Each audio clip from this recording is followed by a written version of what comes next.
All right, we're going to move on with our exponential unit and include some logarithms, hopefully, by the end of this video. Now, we did start by reviewing that when you just have y equals a number or x equals a number, you have a vertical or horizontal line. If you have a y and an x in the equation, where y equals mx plus b, we know it's a line. X to the second and 2 to the x are two different things, though. Remember, x to the second is our parabola, and 2 to the x is our newest model exponential functions. I'm going to talk about those graphs a little bit today. As we went through our videos, we saw graphs of lines and exponentials, and I know we did some word problems. I will have to admit right here, there was a problem with this. This problem here, I forgot to put in my power of x when I did the problem, so I never wrote it here as a 16.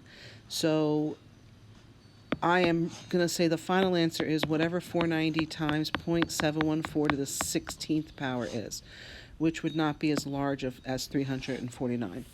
So I did notice that and wanted to make sure you saw that.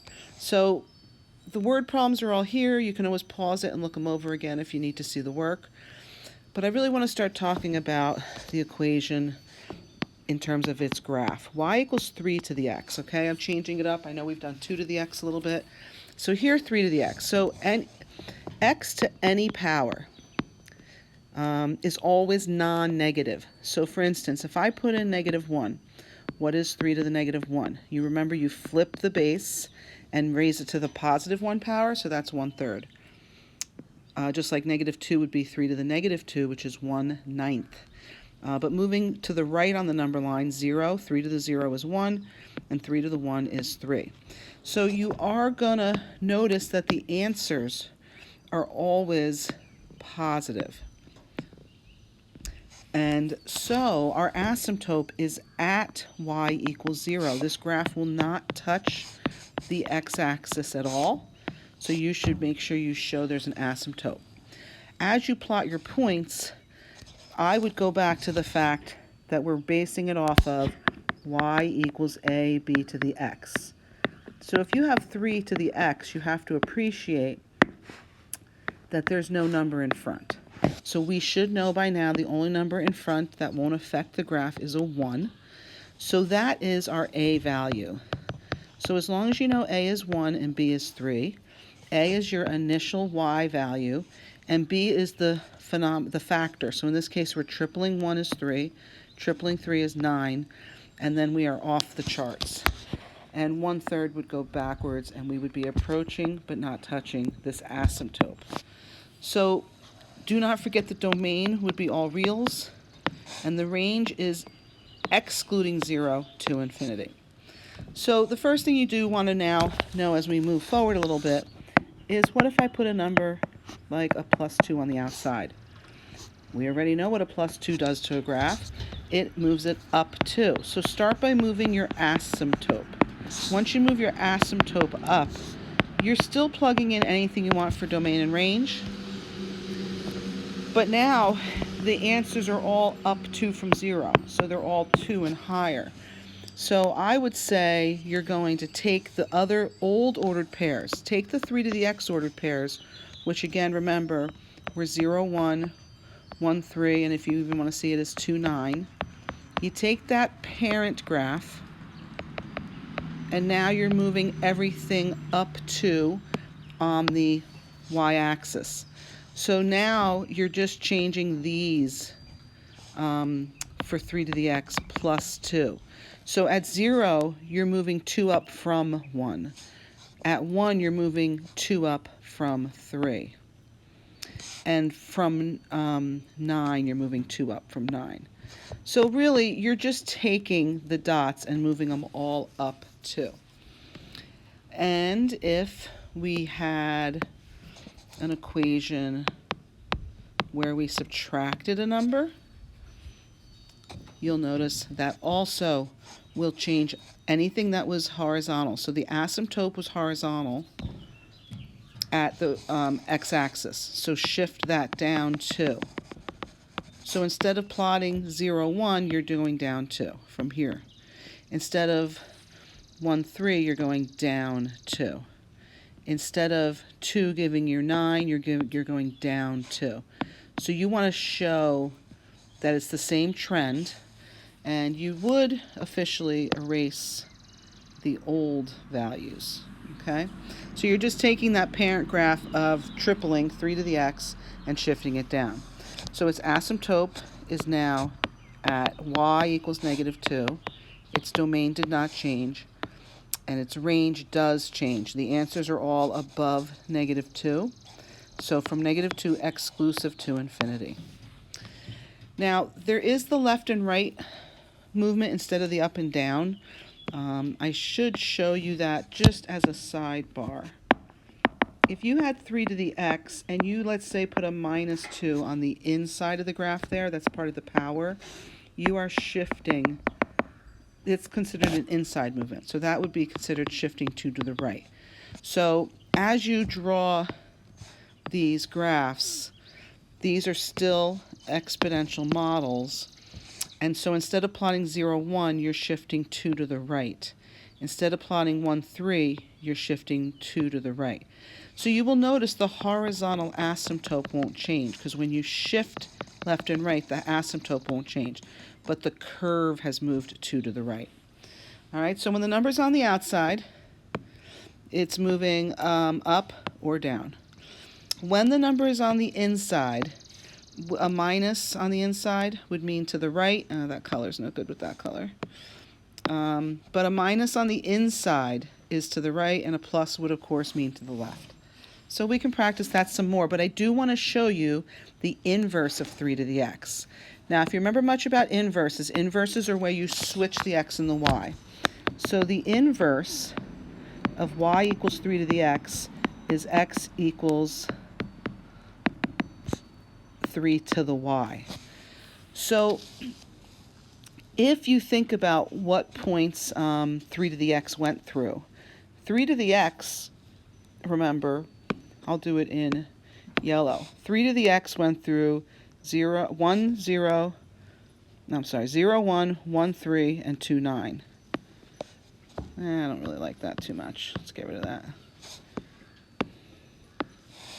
But you can see here it went through 3 to the x goes through these dots.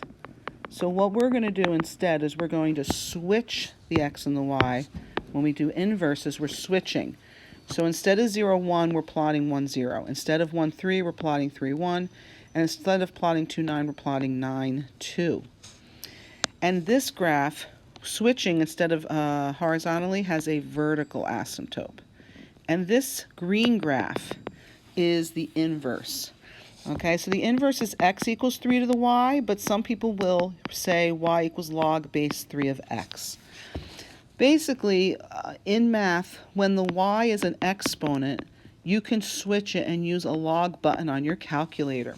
So you do have logarithms on your calculator, and what you're going to want to know is that when you have something written in this form, x equals 3 to the y, you can write it as y equals log base 3 of x, and back and forth between those two things. So the inverse graph is the green, okay? The inverse is the green graph. So when I pick this green graph, the asymptote is now at x equals 0, and the domain now is larger than 0, but the range can be anything. So you'll notice is it switched from y equals 3 to the x. Y equals 3 to the x, the domain was all reals, and the range was 0 to infinity. So it makes perfect sense that the inverse, the domain is switched with the range of the original 3 to the x graph. So logs are just going to be a way to say the inverse of exponentials. Okay, so if I were to say to you, x equals 2 to the y, okay, I want you to know that if I said x equals 2 to the y, you can start saying that means y equals log base 2 of x. Now, we already know what 2 to the x looks like. 2 to the x, remember, goes through 0, 1, 1, 2, 2, 4, 3, 8. So the inverse is going to go through 1, 0, 4, 2, and 8, 3. So for log base 2 of x, you're taking these ordered pairs and you're switching the values of the x and the y. And that's basically what logs are doing for us. So if we wanted to graph 2 to the y equals x, we're graphing y equals log base 2 of x. So this asymptote is now vertical, and you have this logarithmic curve versus, remember, these old exponential graphs that I showed you. These are exponential. Okay, all exponentials are growing or falling. Exponential growth, exponential decay. All right, logarithms are in a sense probably always, for the ones I'm going to show you, are always going to be rising to the right with an asymptote. Okay, so if we finished up, what would the asymptote for this graph be? The middle one. For y equals log base 2 of x, the asymptote was at 0. The domain is from 0 to infinity, and the range was all reals. So for our last one, we'll do y equals log of x. Now this one doesn't have a little base, and so that's assumed to be, if there's no base, it's assumed to be base 10. So on your calculator, you actually have a log button. Your log button on your calculator is base 10. So to know what y equals log base 10 of x is, you really need to know what the 10 to the x graph looks like. So the inverse is x equals 10 to the y, or log base 10 of x.